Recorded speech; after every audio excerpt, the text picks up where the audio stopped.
Goeiemorgen, good morning, Morena, Kia ora, and to my Capetonian friends away.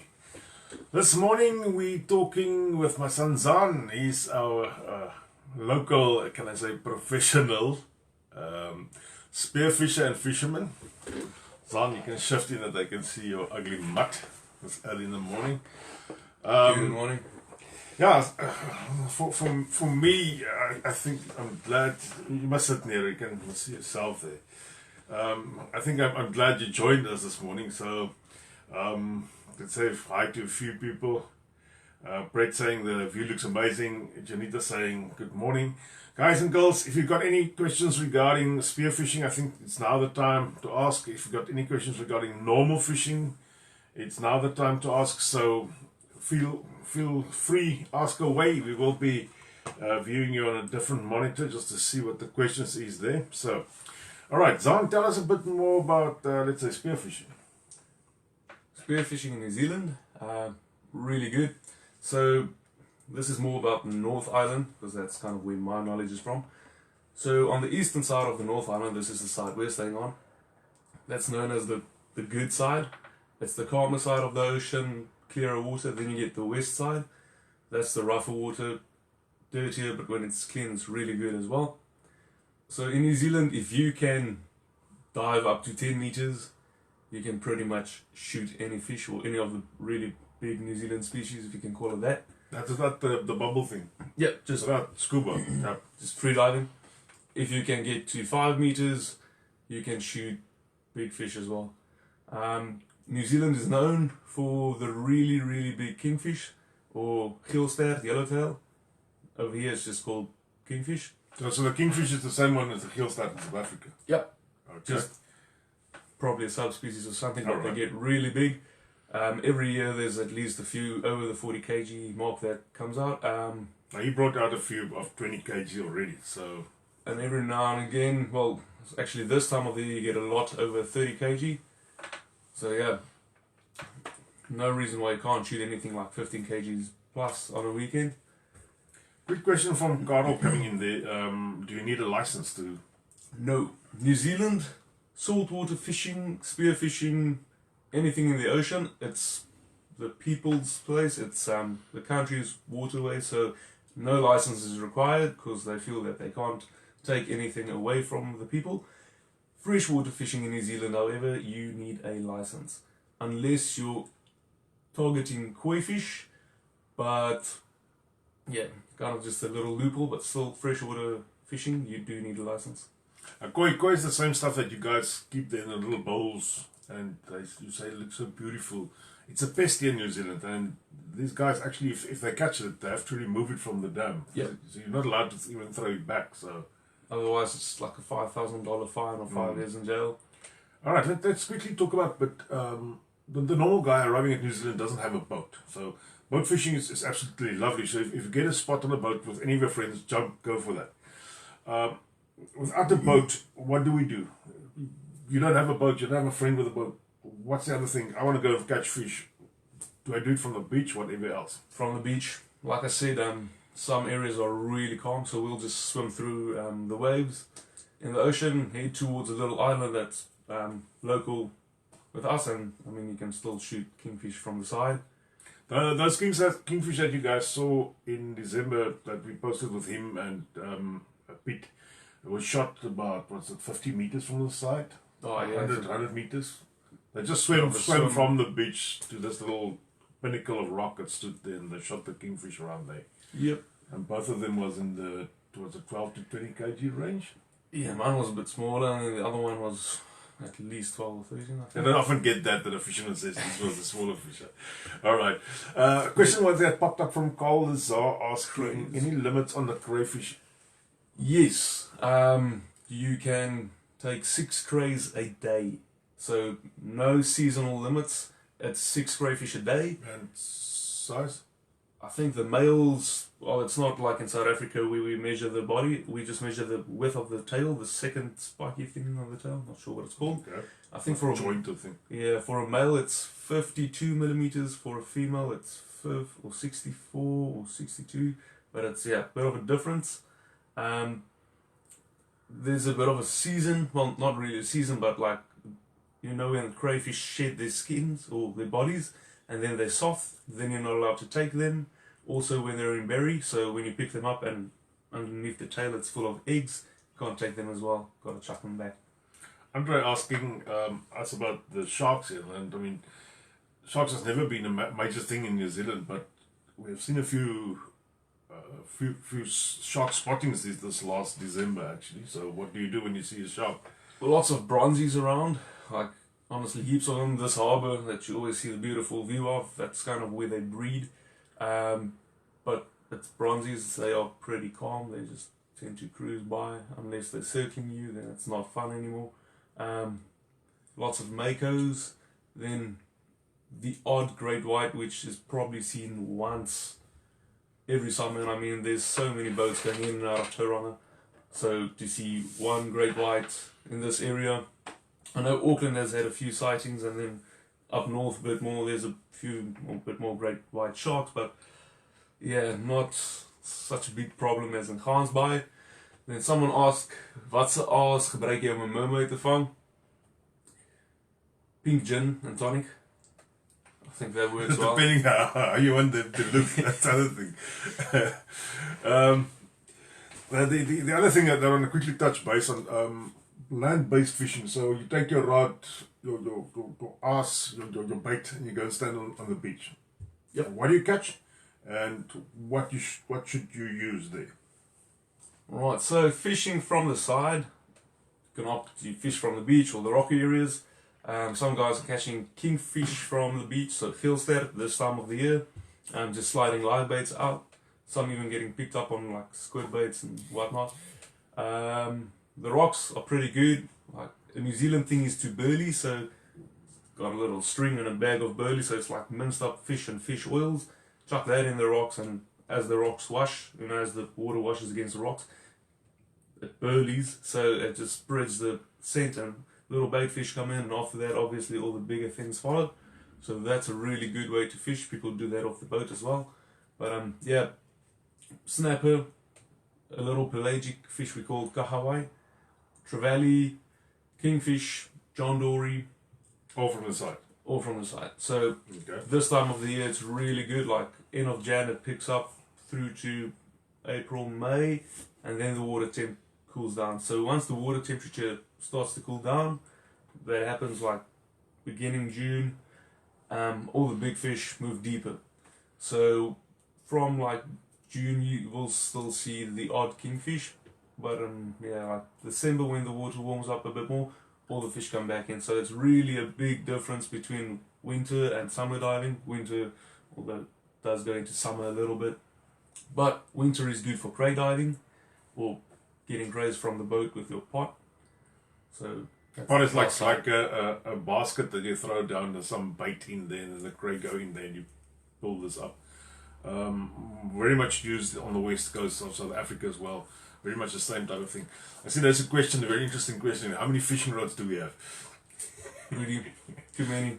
The thing is, if you are a male and you buy a fishing rod, you tell your wife you bought it for about $20. So you never tell her the real price. I never hope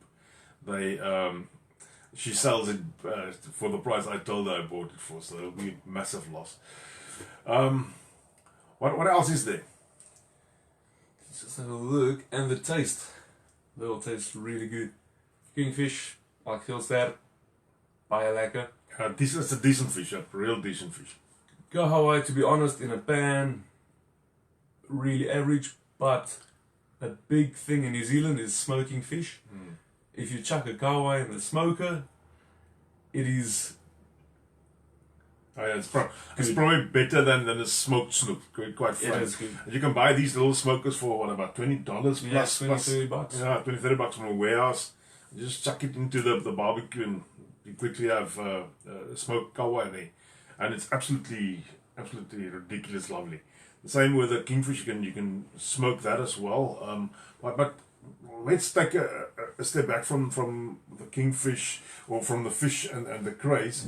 What about the other stuff? The mussels, the power, and pearlies, as I say that, because in New Zealand we're allowed to take out pearlies here. Yeah, they have to be, I think, 120 millimeters, so 12 and a half centimeters. Where we are locally, it's really difficult to get them that big. Just they tend to not grow as big in the North Island. South Island, the guys are getting them in like deep water. You can take 10 a day, so that just kind of shows you how many there are. But if you do go to the islands, you know, all the busy places, just go to the islands, look in the crevices underneath the rocks. You do still find one or two of them, which is awesome. Size ones, that is. I mean, you'll stick your head in a rock and you'll see millions that size. But yeah, that's just not big enough. Dude, I saw somebody say something about bass. As far as I know, there's no bass in New Zealand. Am I right? Yep. But another thing is, you've got freshwater fish, trout. There's massive trout in New Zealand, and there's lots of them. And their fisheries department stock some of the dams. There's a dam not very far from us, McLaren Falls Park. They stock that with, I think, 2 or 10, or I don't know how many trout, but they stock that every year. Trout is full. Then the Maori call it tuna, but it's actually an eel, so it's a black eel. Those things grow up to a meter normally, about, or longer. So that's all stuff that you can catch freshwater size. I saw one or two things, sorry for me chipping in on your side this morning, but Andre asking, does my life insurance policy installments go up when doing a sport like free diving or spearfishing? The big thing is to let that company know that you are doing this. If anything happens to you at the bottom, and then they can never come back and say, oh, you never gave us the chance to underwrite you. But normally, if you do this just as a how can we say, as a recreational sport, no. But if you should do this as a professional sport or in competition size, you probably have to pay a small bit more, but it's probably worth that. So any fishing shops with all the necessary stuff, heaps of fishing shops, it is expensive though. Like, you'll pay for a little grappling sinker, you know, like a 4-ounce sinker, something you'd pay 11 Rand for in South Africa, you'd pay $3 or $4 over here. Yeah. If you just walk into a normal fishing shop, if you buy online or something, a lot cheaper. Fishing rods are also really expensive. So if you can bring your fishing stuff over, just make sure you take the line off. Reels are pretty much the same price, you know, depending on the brand and whatever. But the rods are pretty expensive.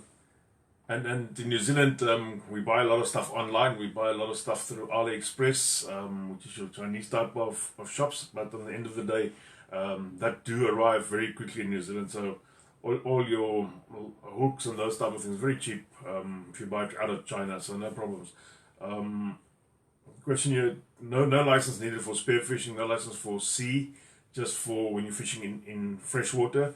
You don't need a boating license. You don't need a skipper license.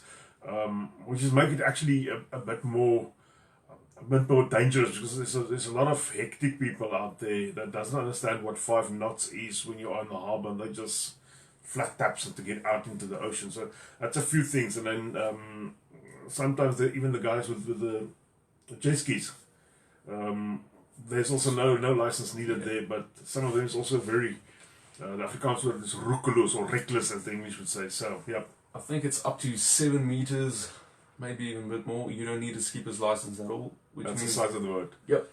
You go to a boat dealership, you buy a boat, or you just take pontoons and you chuck an engine on there, put it on the water, and you go mad, and no one can do nothing because you don't need a license. But I think, and I hope, that in the next few years it will change. It's just the reason it probably won't change in the next year or two is the cost involved. Will they charge people for it? Because there's a lot of people that won't want to pay for it. So they'll probably make it something stupid like $10 or $20 to use skipper's license, or just a day course so that you actually know what's going on. Because yeah, in and out of the harbours, a lot of people do swim, just like swim training, and then usually they attach like a little orange float to their side, so you can see them from this, from the boat or whatever. But the boats still go crazy. It's not everyone; it's the 1% that kind of give everyone else a bad name. Yeah, sadly. Yeah. Sadly, and a lot of them that looks like this, they don't know how to drive a boat. Be quite frank. The nice thing about New Zealand is you don't need a license for the vessel, as Carl was asking. But the other thing is, you can also, for about $100, join the Coast Guard, and with that $100, if you have your radio with you, they'll come and get you wherever you are, and they really cook quick and efficient. So there was something else that I wanted to ask you regarding some of the islands out there. You're not allowed to step on the island, but you're allowed to fish all around the island, and that's normally good fishing grounds. Yep, that is where you want to be. Okay. A lot of islands are sanctuaries for little animals and just like historic areas, so you can't step on it. Some islands that have a beachy area, there will probably be a barbecue or something. Like we've got Mayor Island. You can't just step on it. You need to, when you get there, go to reception or just arrange beforehand that you're going to the island and you would like to stay overnight or something like that. But yeah, fishing around the islands, it's a pinnacle, so kind of like where the water comes up from a few hundred meters or 70, 80 meters comes up to, well, an island. So that's what you want to fish, that's what you want to spear fish. That's where the big fish will hang around, because they'll always push on the side, like we call it a pressure point. So where the water does that, like the island does that, the water, as it's pushing with the current, is creating more pressure over there. That's usually where your fish will keep. So that's why you like islands and pinnacles and things like that. The guys go out and they're fishing with 300 meters of water. They catch I've never done that, so, and I know you haven't done that as well, but you could probably just tell them a bit about this extreme deep sea fishing. What's it, the habuka or something called like that? Hapuka and blue nose, so they deep water species you do drops to like 300-400 meters. Big sinkers, I think it's like kg or 2, and big baits, and yeah, fish kind of strikes, and once you bring it up, they just pretty much give up and you get your big fish, which is something we probably still need to do. I still want to do that, and I see my friend that's got the big boat is back, so I'll speak to him somewhere next week and see if we can't arrange a trip down there and just pop out and really try that, because I mean that's something that I wanted to try for quite a while now. So, but presumably, I mean, pulling up 300 meters of line with a 2 kg sinker, I think that'll work every muscle in your body. So, yep. And this time of the year, people head away from the island, so go like 50-60 kilometers out, even more, and then you get your marlin and tuna. So yeah. Karim asking what is a good or cheaper rod for a beginner. So I think, Karim, we'll take you fishing, or we'll take you shopping first, and then we'll take you fishing to show you the bit of the ropes here in the Bay of Plenty. So my wife joining in there, asking, is there any clubs to join? Is there fishing clubs? It's more not fishing clubs like we know it. You get together monthly. It's every wharf has probably got a fishing club, like you get the Tauranga Fishing Club and Whakatane Fishing Club, so you become a member of them, and then every month or maybe every second month they'll have a competition and anyone can really join in. But they do have, like our local fishing club, is Friday afternoons you can go down there for a beer and meet everyone, which is pretty cool. So yeah, that's probably what you can call it. And there's a lot of I would say non-fishermen that's also joined the club for the beer price. Yep. Other thing that not a lot of people know is you get those Pinocchio fishes here. You know the Pinocchio fish, one with the long nose. The one that grows? No, it doesn't grow, but it's already grown. So that's what's it called? The little one. No, I'm talking about massive fish. It's got the long Marlin. Marlin, yes, Marlin. There we go. You see, that's why I have him here.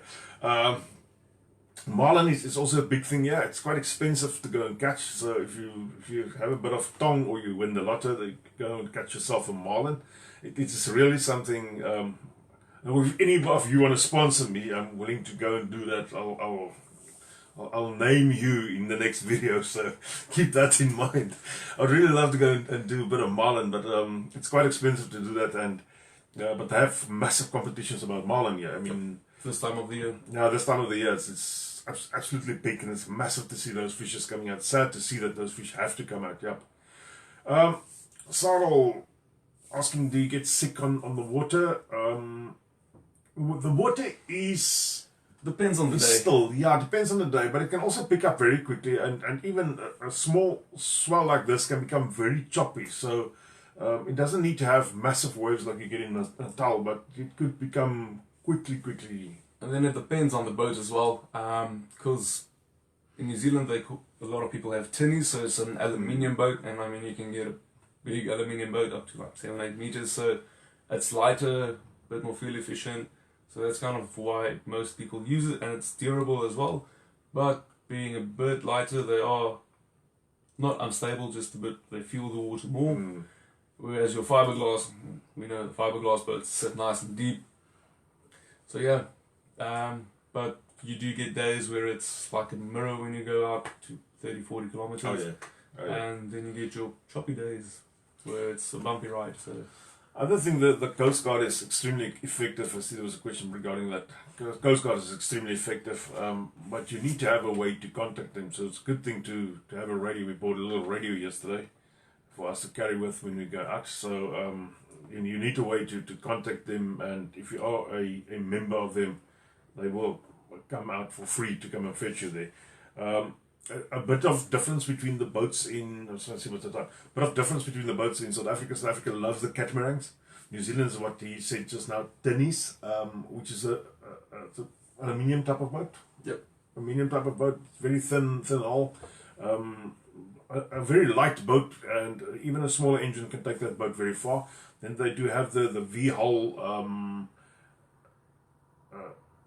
fiberglass boats, which is heavy, big boats. And then they have some people still have the old wooden boats, the 30-foot wooden boats. So basically anything that floats and you can put the engine on, you can really take to the ocean here. So all right, which is a scary thought. if you've got 1 minute to wrap this up, because I've got some other news that I want to tell the people out there. If you've got any questions, pop it through and we'll answer them afterwards. Probably a few questions we haven't gotten to just because it's such a wide topic. So do let us know and we will try our best to get back to you. Guys and girls, and if you are in the Bay of Plenty and you want to go and catch a few fish, or you want to do a bit of spear fishing, he is available. Please come and take him off my hands. Alright, quick thing. Last week we announced the 6 candidates that turned out to 9, and we are busy working with all of those candidates, and we've sent them the CVs to change the CVs. But a few wonderful things actually happened. I got a phone call from Vanita Herbans. That is our local immigration agent, if I may call her that. She actually said to all those candidates that doesn't have an immigration agent yet, she's willing to give them a free review of their chances to get residence on their specific job descriptions and so on. This normally costs about, in rand value, about 2,500 rand, and most of the immigration agents give something like this away, but it's not a very comprehensive one. I've seen the one that Vanita does, and actually Vanita has saved a lot of people a lot of money, myself included, on a specific time when I needed to do this for my son, and she then came back with problems that there was on that. And this is, she's giving this away for free to any of the 9 candidates. So so thanks a lot, Vanita, on that. On the other side, guys phoned me like Helgat, Willie, let me not leave anybody, Leon. They all called me and said, listen, I've got a few positions for this, few positions for that. So we've already been able to send out 6 of the other candidates' CVs, because they did not fit the specs of our candidates. So we've sent off 6 of the other candidates, the ones that wasn't even chosen. We've sent off 6 of their CVs to people who could probably employ them. So this is snowballed way bigger than just the 9 people at current. And I think the 9 people we're working with is giving us good response back. We've got most of the CVs back. On my one candidate, I've already sent off the CV to a recruiter who I phoned, and the other day we spoke to them, and they will probably take a hand in this whole process there. I just want to read this, what Vanita says. We'll map out their pathway to residence so they can work towards this. 30 minutes free consultation with a detailed report. Yeah, Vanita said she'll do 30 minutes face-to-face with them, so she'll sit down. But the big thing is, guys, we're not going to do that with the candidates who does already have an immigration agent. It's not that we want to take it over, it's just a clash of interest there. So that was actually wonderful. Thanks a lot, Vanita, for that. I see there's a different question regarding the topic of hunting in New Zealand. Lawrence, we'll have to do a full day on that, or a different 30 minutes with Jan on hunting. I was thinking of doing something like that as well. So our candidates that's still out there, we've still got the 9 candidates. We haven't gotten any jobs from them yet, but we have updated their CVs. We are in the process of finalizing recruiters for them. We've sent some of their CVs, has already been sent to different recruiters that we specifically know of. This is not random recruiters. We have discussed the specific candidate with the recruiter and then send their CVs off so that the recruiter exactly knows who we are, who the recruiter is, and what we are trying to help them with. So the other 6 that we've sent off, I'm not sorry, I see somebody's asking who they are. I'm not going to name them because I do not want to make any expectations there. It could be that we have good feedback for them, or it could be that they will not be accepted. But on the other hand, the guys that called me, I know them personally, so I know what is in that for those people if they get chosen by them. And then on this week with our program last week, we also asked for somebody to become the silicon. I'm still in a bit of doubt on exactly what the job position is, but it's for a person that does silicon on building sites. So if you call him silicon expert, that will probably be the other thing. But this is a professional job. It's just not somebody that stands and squirts silicon the whole day. They seal off buildings with silicon. So there was a position for that hasn't been filled yet. So that position is still open. They are willing to take a South African. The company is correctly registered, so there's no problems on that. On the other side, we had some requests on IT CVs. We sent off a lot of IT CVs to a specific person who helps us with that. And then we had our candidates. We could send one of the 6 we could send to this person, but that was for fiber optic technician. So they actually needed 2. So that is one of those things. Sometimes we get a lot of CVs in a specific field, and sometimes we just don't have CVs for that specific field. And fiber optic technicians, it's not a big work down here. So for interest sake, now suddenly two jobs has become available. So if there's any other fiber optic technicians there, I'm still willing to send your CV on. Guys and girls, then quick on mechanics. I was driving yesterday. I had to go and pick up something, but on the radio, the AA, the Automobile Association, is in New Zealand. They're big here. They do warrant of fitness and so forth. They were looking for a lot of mechanics. So that will probably be diesel mechanics, and then normal petrol mechanics. When they do the WAF thing, is that they check your vehicle to see if it's roadworthy. It's not like in South Africa, you pay the $100 and they say, yeah, it's roadworthy. Here they really check the vehicle, and it's done by an experienced mechanic. I see somebody has got married yesterday. Good luck. Good luck. I think I've been married about 300 years or something, so yeah. But good luck on getting married. I just missed who exactly was married there, but yeah. Alright, guys and girls, this is us from Bay of Plenty. My name is Jan Viljoen. I'm a financial advisor, and this is my son Zaan Viljoen. He's also a financial advisor with us. And we're helping people all over New Zealand, North and South Island. And I can tell you this. Yesterday, we did our first time ever. We did quotes and we accepted new people to medical insurance of people that's only 1 year in the country. We also gave a quote to a lady whose daughter is 18 years old and not covered by her worker's visa. So just keep this in mind. Once your kids become over 18, they're not covered under government anymore. If you are on a visa, we can give you medical insurance for that, and it was actually quite cheap. I was actually surprised at the prices. So today being Waitangi Day, this is the day that the New Zealand government versus the Maori government, or the Maoris, signed a treaty, or not the New Zealand government, whoever was reigning here, I think the Poms, signed a treaty with the Maoris, and this is a national holiday today. So on this national holiday, I'm working, talking to you guys, but from here on, it's happy Waitangi Day to everybody. Thanks, Vanita, for just reminding me there. Guys and girls, this is us, and we're over and out now, so thank you very much, and stay well, everybody, until next week. And soon we'll talk about a bit of more hunting and the sports things that we do here in New Zealand. All right, see you all later.